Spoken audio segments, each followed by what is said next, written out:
ચાલો બેટા ધોરણ 12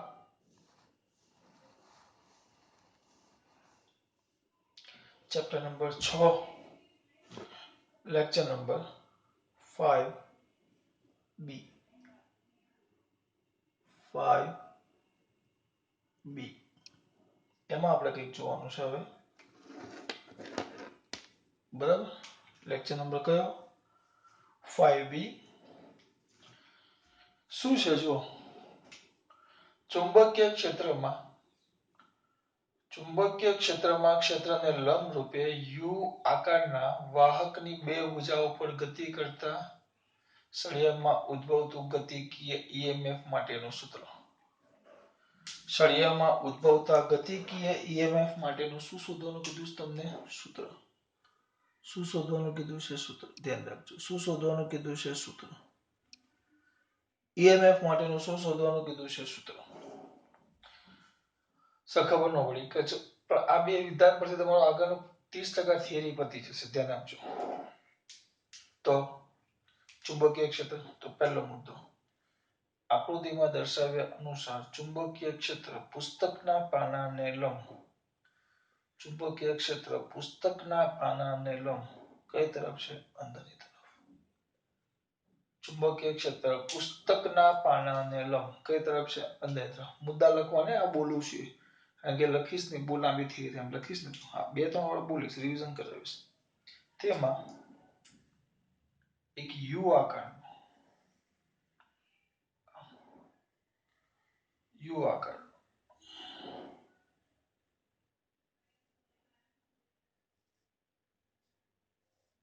આ રીતે એક વાહક તાર ગોઠવેલો છે કેવા આકારનો યુ આકારનો તેમાં કેવા આકારનો યુ આકારનો શું ગોઠવેલો છે બેટા વાહકતાનું નામ આપવું હોય તમારે તો અપાય નહીતર વાહકતા યુ આકારનો ગોઠવેલો છે જુઓ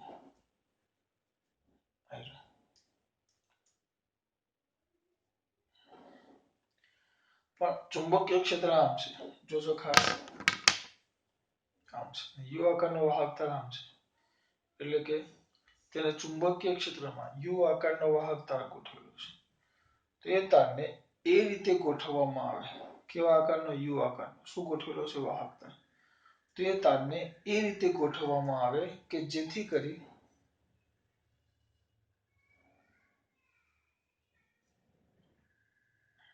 આ દેખાય યુ આકારનો વાહક તાર છે કે આ તારનું આ જે પૃષ્ઠ હોય તારનું પૃષ્ઠ એ આ ચુંબકીય ક્ષેત્રને કયા રૂપે ગોઠવાય લંબ રૂપે સૌથી પહેલા આકૃતિમાં દર્શાવ્યા અનુસાર ચુંબકીય ક્ષેત્ર પુસ્તકના પાનાને લંબ કઈ તરફ છે અંદરની તરફ તેમાં એક યુ આકારનો શું ગોઠવેલો છે વાહકતાનું નામ તમારે આપવાની ઈચ્છા થાય આયરું તો નામ આપી દઈએ એ બી સી હવે અંદર નથી જોયું એટલે આપણે એમને જાતે લખીએ એ બી સી ડી યુ આકારનો વાહક તાર હવે એના પર એની બે ભુજાઓ એ બી અને સીડી પર ઘર્ષણ રહિત સરકી શકે તેઓ આપણે એક સળિયો મૂકેલો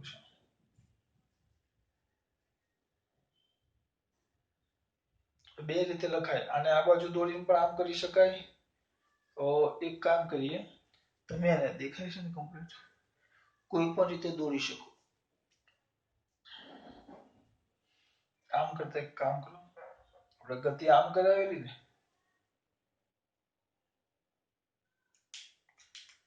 એમાં કઈ ગભરાવાનું કઈ છે નહીં બેટા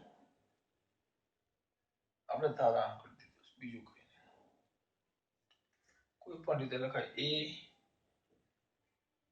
બી સી ડી અને એમાં આપણો હાથ તાર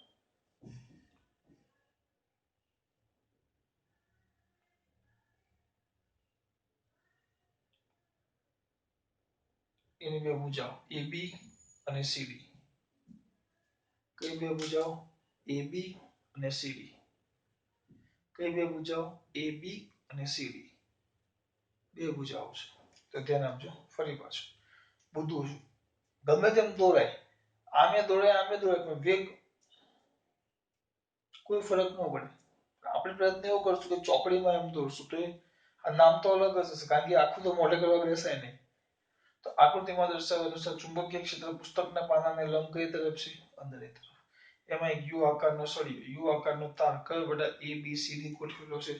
એને એ રીતે ગોઠવો કે એનું પૃષ્ઠ એટલે એની આ સપાટી એના વડે એક સપાટી બને. એ સપાટી જે ચુંબકીય ક્ષેત્ર છે એ ચુંબકીય ક્ષેત્રને કયા રૂપે ગોઠવાય? લંબ રૂપે. આમ લંબ કારણ કે અંદર છે. ગોઠવાઈ ગયું. હવે તેની બે ભુજાઓ કઈ એ બી અને આ સીડી. AB અને CD ભુજાઓ પર AB અને CD ભુજાઓ પર તાર કયો એક સળિયો લઈ લો. સળિયો કયો? PQ. આપણે આગળ વાત કરી સળિયો PQ ઘર્ષણ રહિત સરકી શકે તેમ ગોઠવવામાં આવે છે. આના પર ઘર્ષણ રહિત સરકી શકે. ઘર્ષણ રહિત સરકે ખરેખર એવું શક્ય નથી. મને તમને બેયને ખબર છે. પણ આપણે એવું ધારીએ છીએ કે ઘર્ષણ રહિત સરકે છે. એનો મતલબ શું થયો કે આ સળિયો આ બે ભુજાઓ પર ઘર્ષણ રહિત સરકે છે. એનો મતલબ શું થયો? what is the meaning of that? એનો meaning એવો થાય કે અહીંયા ઘર્ષણને કારણે કોઈ ઊર્જાનો વ્યય થતો નથી અને તે સળિયો આ બાજુ અને કાઢી નાખું છું v વેગથી ગતિ કરે છે. આ બાજુ આકૃતિમાં દર્શાવ્યા અનુસાર સળિયો PQ એ કેટલા વેગથી બેટા v વેગથી આમ ગતિ કરે છે. કેટલા વેગથી ગતિ કરે છે? v વેગથી. કેટલા વેગથી ગતિ કરે છે? v વેગથી. અને v જેટલા અચળ વેગથી આપણે ગતિ કરાવવાની છે. v જેટલા અચળ વેગથી મારે ગતિ કરાવવાની છે. શબ્દ પર ધ્યાન આપજો. હવે જે હું મુદ્દા બોલીશ એ જૂની ચોપડીમાં સામા નથી આપ્યા. બરાબર? પણ એના વગર ચાલે નહીં. મારે કેટલા વેગથી ગતિ કરાવવાની છે? v જેટલા અચળ વેગથી. ખરેખર એ અચળ વેગથી ગતિ ન કરે એનું રીઝન આપું છું. અહીંયા ધ્યાન આપો. આપણે સળિયો દોરેલો. હવે સળિયો આપણે આમ દોરેલો. યાદ છે આમાં? ચાલ જવા દે. આમ હતું. આ P અને Q પેલા કરતા ઊંધો. પેલામાં વેગ આમ હતો. થિયરી 5A માં.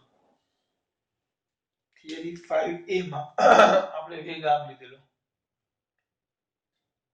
એમ કરવું હોય તો આને આમ કરી દેવું ને અહીંયાથી આમ કરો. એટલે હું ક્યારે પેલું આગળ વિચારતો હતો. વાંધો નહીં. આ P અને Q થઈ ગયું. આપણે આ બાજુ વેગથી ગતિ કરાવીએ છીએ. જો ધ્યાન આપજો. આ તમને સમજૂતી માટે તો કોઈ કહેશે નહીં. v વેગથી આ બાજુ ગતિ કરાવું છું. તો v વેગથી આ બાજુ ગતિ કરાવું છું. v વેગથી આ બાજુ ગતિ કરાવું છું એને આમ છે. v વેગથી ગતિ કરાવતો ધન. ચલો કામ કરો. b અંદર છે. v આમ છે. v ક્રોસ b નીચે લાગે. એટલે એનો મતલબ એમ થયો આ ધન વીજભારિત થાય અને આ ઋણ વીજભારિત આ ઋણ થાય અને આ ધન થાય. આ બેટરીના ધન ને ઋણ છે. હવે આ તાર વડે જોડાઈ ગયો તો પ્રવાહ હંમેશા ક્યાં જાય? ધન થી ઋણ તરફ. આમ પ્રવાહ જાય. આમ પ્રવાહ એનું નિર્માણ થાય. એટલે આમાંથી પણ પ્રવાહ આમ જશે. તો આ તો પ્રવાહદાયી સળિયો થઈ ગયો. તો પ્રવાહદાયી સળિયાનું સૂત્ર શું આવે? Vector F is equal to I vector L cross vector B. તો આમાં પ્રવાહખંડ નીચે છે અને B પ્રવાહખંડ આમ નીચે. જો આ સળિયામાં પ્રવાહખંડ આમ નીચે છે અને B અંદર છે. તો I dl ક્રોસ B તો આમ બળ લાગે. પ્રવાહદાયી સળિયા dl ક્રોસ B એટલે આમ ખુલે છે એટલે આમ બહાર આવે. તો આના પર ચુંબકીય બળ આ બાજુ લાગે F. આ બળ એટલે આ ચુંબકીય બળને કારણે આ બાજુ બળ લાગે. પણ મારે તો અહીંયા v જેટલા અચળ વેગથી ગતિ કરાવી છે ને આ બાજુ. કેટલા વેગથી ગતિ કરાવી છે? v જેટલા અચળ વેગથી. આ માત્ર હું તમને સમજાવું છું. ચોપડીમાંનું કોઈ જગ્યાએ કોઈ વર્ણન નથી. જૂની ચોપડીમાં હતું એટલે સમજૂતી માટે કે મારે આને v જેટલા અચળ વેગથી શું કરાવવી પડે? ગતિ કરાવવી હોય. તો ગતિ કરાવવા જાવ તો એના પર વિરુદ્ધ દિશામાં આ ચુંબકીય બળ લાગે સળિયા પર. પ્રવાહધારિત સળિયા પર. તો આ પ્રવાહધારિત સળિયા પર ચુંબકીય બળ લાગે તો આ બળ વિરુદ્ધ મારે શું કરવું પડે? કાર્ય.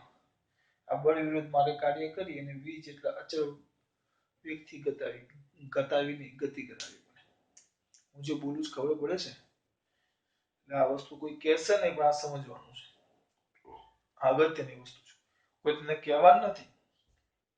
અંદર કશે નથી આપ્યું. આ સમજો. અંદર તો આજે મેં આકૃતિ દોરી ને એટલી જ આકૃતિ છે. અંદર બીજું કઈ આપ્યું નથી. બરાબર?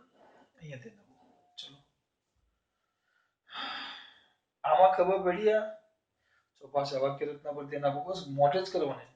આકૃતિમાં દર્શાવ્યા અનુસાર ચુંબકીય ક્ષેત્ર પુસ્તકના પાનાની લંબ કઈ તરફ છે? અંદરની તરફ. તેમાં એક યુ આકારનો સળિયો અથવા યુ આકારનો તાર કયો બેટા એ બી સી ડી શું કરેલું છે બેટા ગોઠવેલ છે. એની રીતે ગોઠવો કે તેના વડે રચાયેલ પૃષ્ઠ એનું સમતલ એ ચુંબકીય ક્ષેત્રને કયા રૂપે ગોઠવાય? લંબ રૂપે. હવે આ જે યુ આકારનો તાર છે એ બી એની બે ભુજાઓ એ બી અને સીડી બે ભુજાઓ પર એક સળિયો પી ક્યુ એલ લંબાઈનો હા લંબાઈ લખવાની કેટલી લંબાઈનો એલ લંબાઈનો એક સળિયો પીક્યુ ગોઠવો જે એ તાર ઉપર બે ભુજાઓ પર શું થઈ શકે સરકી શકે પણ કઈ રીતે? ઘર્ષણ રહિત. હવે ઘર્ષણ રહિત સરકી એટલે એનો મતલબ શું થયો કે ઘર્ષણ સ્વરૂપે ઊર્જાનો વ્યય શું કરી શકાય? અટકાવી શકાય. એટલે 3-4 મુદ્દા તમારા પૂરા સ્ટાર્ટિંગના. આકૃતિમાં દર્શાવ્યા અનુસાર સળિયા પીક્યુ હવે આ ઘર્ષણ શું કરી શકાય? સરકાવી શકાય.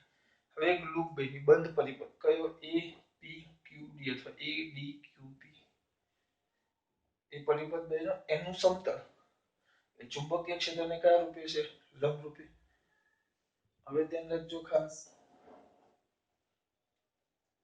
આ કરાયું ને સળિયો કેટલા વ્યક્તિ ગતિ કરે છે? વી વ્યક્તિ શું કરે? ગતિ કરે છે. તો આ બધું ખરેખર જૂની ચોપડીમાં કમ્પ્લીટ હતું પણ આમાં નથી આપ્યું. આને વી વ્યક્તિ ગતિ કરાવવા માટે વી જેટલા અચળ વ્યક્તિ ગતિ કરાવવા માટે અચળ વ્યક્તિ ગતિ કરાવવા માટે લાગતા અવરોધક વિરુદ્ધ શું કરવું પડે? કાર્ય. એ અંદર છે નહીં પણ મેં તમને સમજાવ્યું. હવે આમાં જો એક કામ કરીએ આના બરાબર આપણે x લઈ લઈએ x તો શેમાં દર્શાવ્યા અનુસાર બેટા આકૃતિમાં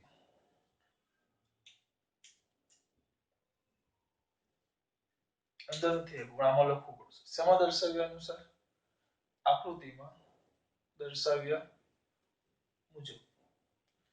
આકૃતિમાં દર્શાવ્યા મુજબ AP બરાબર DQ is equal to AP બરાબર EP બરાબર DQ is equal to x અને PQ બરાબર ED બરાબર L. તો બંધ પરિપથનું આ જે બંધ પરિપથ છે બંધ પરિપથ APQD નું ક્ષેત્રફળ A is equal to A લઈએ A બહુ વધી જશે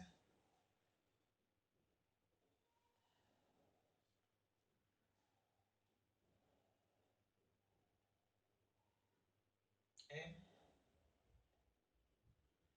શામભાઈ એ જ રાખવાનું ક્ષેત્રફળ A is equal to લંબાઈ ગુણ્યા પહોળાઈ એટલે XL સમીકરણ 1 1000 વાળું કીધું કે આપણો આ બંધ પરિપથ APQD એ ચુંબકીય ક્ષેત્ર B ને કયા રૂપે છે બેટા? લંબ રૂપે હોવાથી ચુંબકીય ક્ષેત્ર B ને કયા રૂપે છે? લંબ રૂપે. કેમ કે આપણે એમ જ ગોઠવું પૃષ્ઠ આમ છે અને ચુંબકીય ક્ષેત્ર B અંદર તરફ છે તો લંબ રૂપે હોવાથી થીટા લંબ રૂપે હોવાથી બરાબર અથવા લંબ રૂપે છે. હવે આ પૃષ્ઠ સાથે સંકળાયેલ પૃષ્ઠ શબ્દ ખરાબ લાગશે બંધ પરિપથ APQD સાથે સંકળાયેલ ચુંબકીય ફ્લક્સ સંકળાયેલ સંચુંબક નથી સંકળાયેલ ચુંબકીય flux 5 is equal to vector B dot vector A is equal to BA cos theta BA cos theta હમણાં જ વાત કરી કે B અને આ જે ક્ષેત્રફળ સદિશ A છે બંને એકબીજાને કેવા છે? સમાંતર. તો થીટા કેટલો થઈ જાય? 0 સર તમે તો લંબરૂપ આ પણ મેં એવું લખ્યું આ બંધ પરિપથ અને ચુંબકીય ક્ષેત્ર એકબીજાને લંબ છે આ ચુંબકીય ક્ષેત્ર લાલ આ પરિપથનો ક્ષેત્રફળ સદિશ તો એ અંદર જ હોય કારણ કે આને લંબ જ હોય તો બંને એકબીજાને કેવા થઈ ગયા સમાંતર એટલે એ અને બી વચ્ચેનો ખૂણો કેવો થઈ ગયો દાખલા તરીકે ચુંબકીય ક્ષેત્ર આમ છે અને એમાં મેં લૂપ આમ બંધ પરિપથ આપણું આમ છે તો આ બંધ પરિપથ અને ચુંબકીય ક્ષેત્ર લંબ છે પણ બંધ પરિપથનો ક્ષેત્રફળ સદિશ બી એ અને ચુંબકીય ક્ષેત્ર બી આ તો બંને એકબીજાને કેવા હોવાના સમાંતર તો એ તો સમાંતર થાય એટલે થીટા 0 cos 0 કેટલા થાય 1 is equal to ba cos 0 લખી નાખો તો ચાલે cos 0 is equal to 1 તો પતે તો b b બીજી આ વધશે lx into આ cos 0 એટલે 1 એટલે અહીંયા 1 આવે એટલે 5 is equal to blx જે તમારું થઈ ગયું સમીકરણ નંબર 2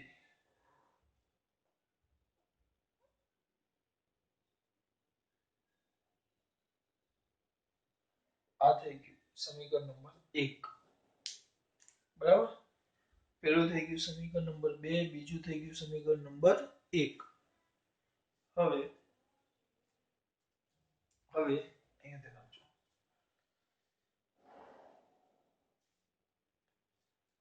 ક્યાં આપણે 5 આવી ગયો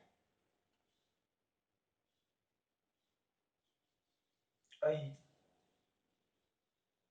સમય સાથે x બદલાય છે જો x બદલાય કારણ કે આ સળિયો ગતિ કરે સમય સાથે સળિયો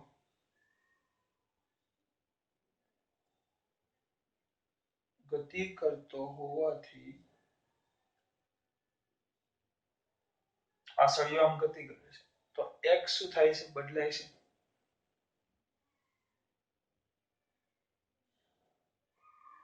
તેથી બંધ પરિપથ સાથે સંકળાયેલ ચુંબકીય ફ્લક્સમાં ફેરફાર થાય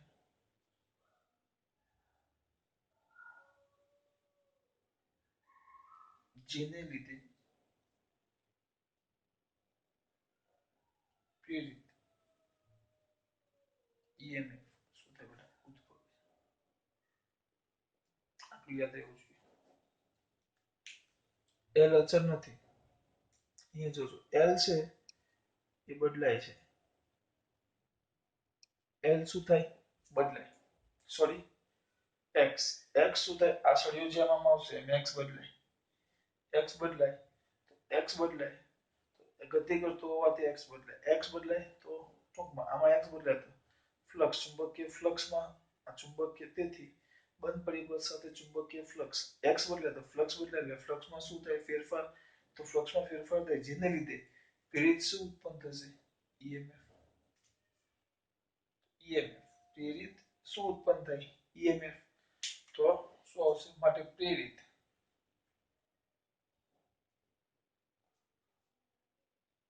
બંધ પરિપથમાં ઉદ્ભવતું પ્રેરિત EMF epsilon is equal to minus epsilon is equal to minus d5 by dt epsilon is equal to minus d5 by dt minus d by dt 5 5 એટલે blx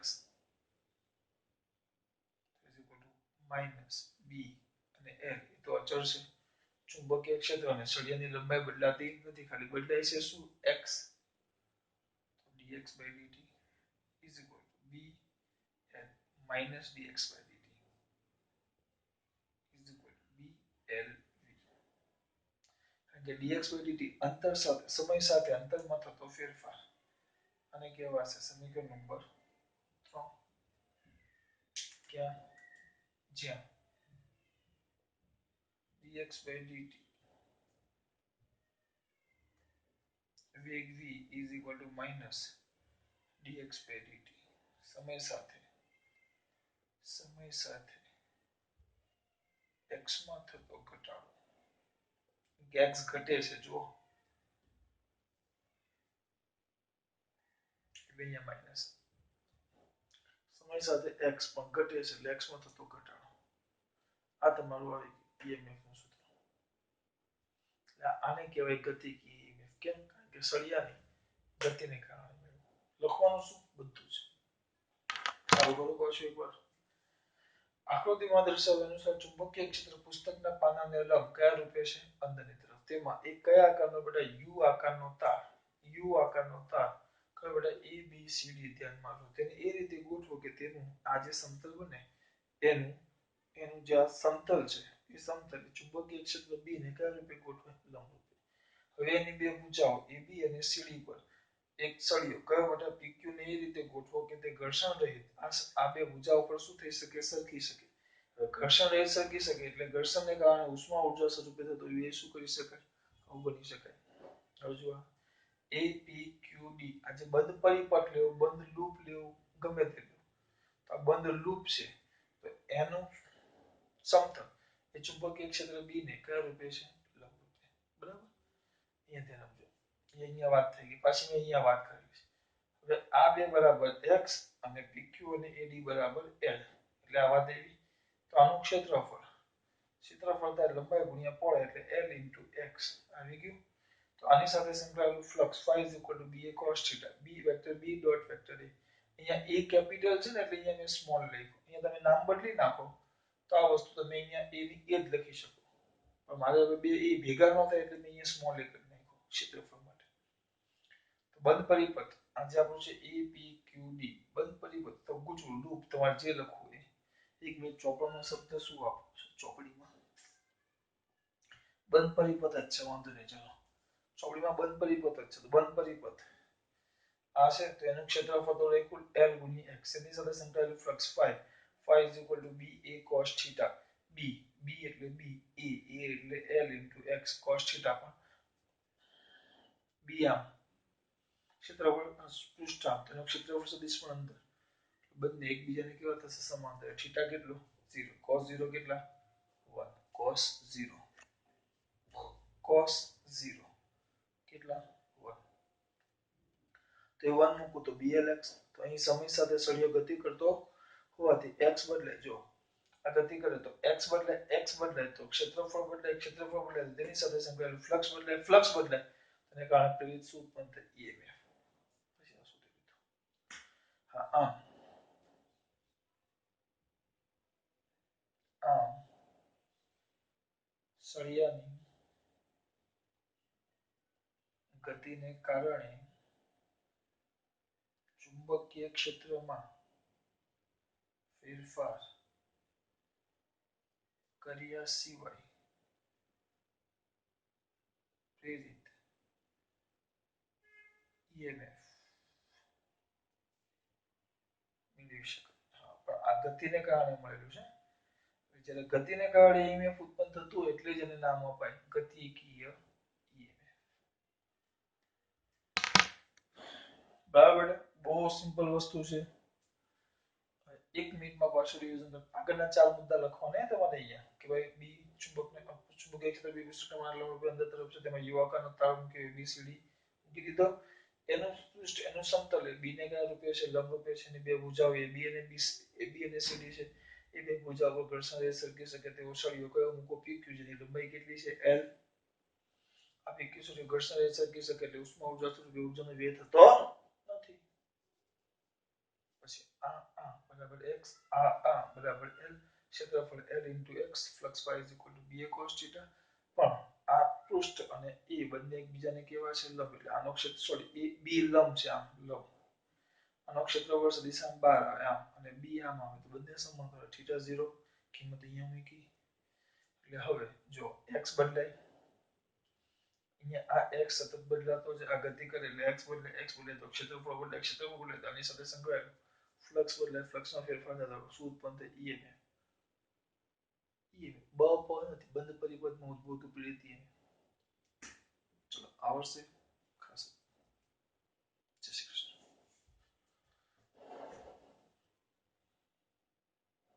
જોઈ લેજો એવું અગત્યની